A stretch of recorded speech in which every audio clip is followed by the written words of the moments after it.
What up, guys? Joachim here, and in this video I want to look at some of the differences between this past week and the way that people are interpreting some of these things that have happened the past few weeks in the Catholic Church. And a lot of people, a lot of Catholic faithful have been very devastated by these events. You saw a few weeks ago a man, Rupnik, Father Rupnik, I guess, who was elevated to the position of cardinal. He had previously been kicked out of the Jesuits for many sexual allegations and doing desecrating things. This wasn't a man who just had a sinful desire and had an adulterous relationship with a woman that would be preferable to what he did. He actually reportedly took his own. And if you have children around, be cautious. The next comments I'm going to make are very disturbing, but I think they illustrate the depravity of this man. But he has taken the seminal fluids of his own body, to put that in the most polite way possible, his own, seminal fluids, and put them into a chalice and had nuns drink this. This is as if they were taking the Eucharist. This is probably one of the most sinful, deplorable, sacrilegious things I've heard of. I would imagine. It's difficult. Some of these things are so evil that it's hard to put them in perspective. But so this man was elevated and made a cardinal now.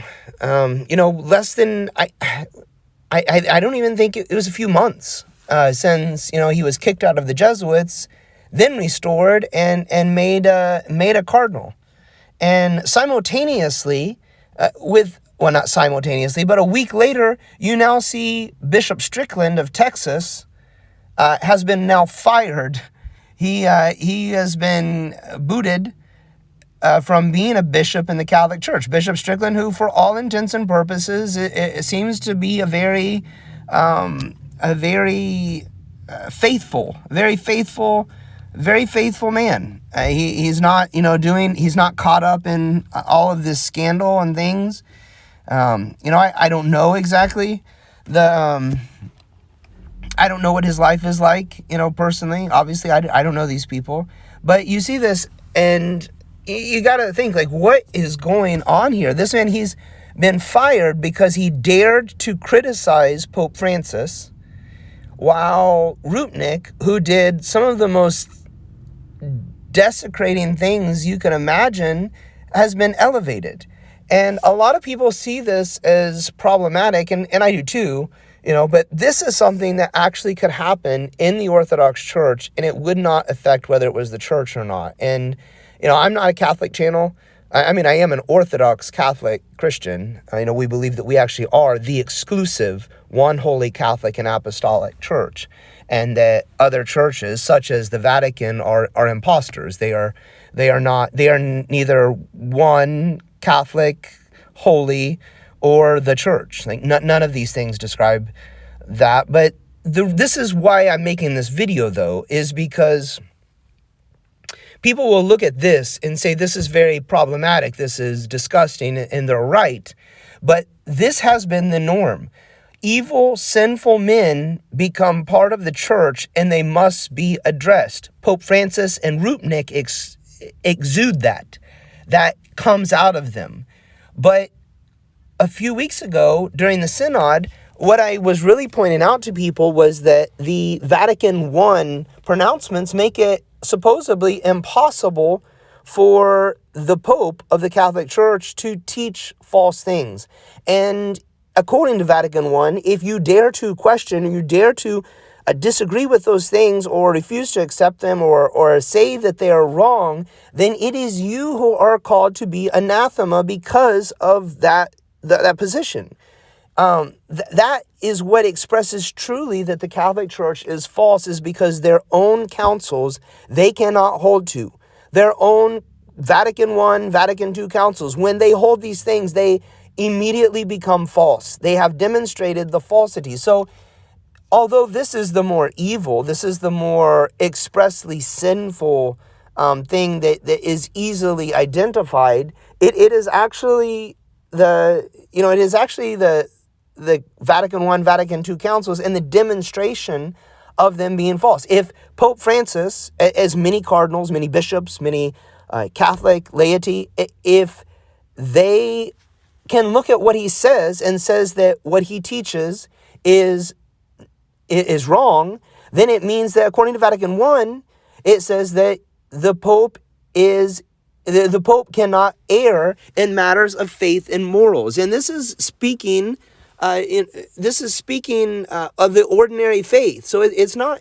I know a lot of Catholics, like they're constantly trying to redefine things to make it more palatable, to like say no, it's not false. Everything's fine. Everything's cool. It's okay. Don't pay it. Don't read Vatican I. It's okay. You won't understand it.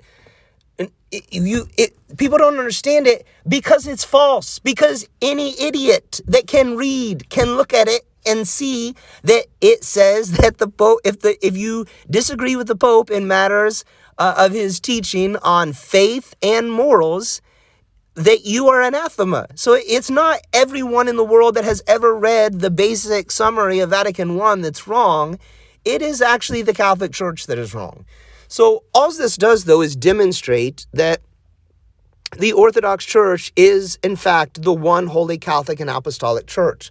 So I bring this up because these things could very well happen in the Orthodox Church. We could have men who do disgustingly evil things, and it will not affect whether it is the one holy Catholic and Apostolic Church or not. It'll just mean that they have run the race as the Apostle Paul teaches. He says that we must run the race in such a way that we do not eliminate ourselves, or we do not, we do not become void.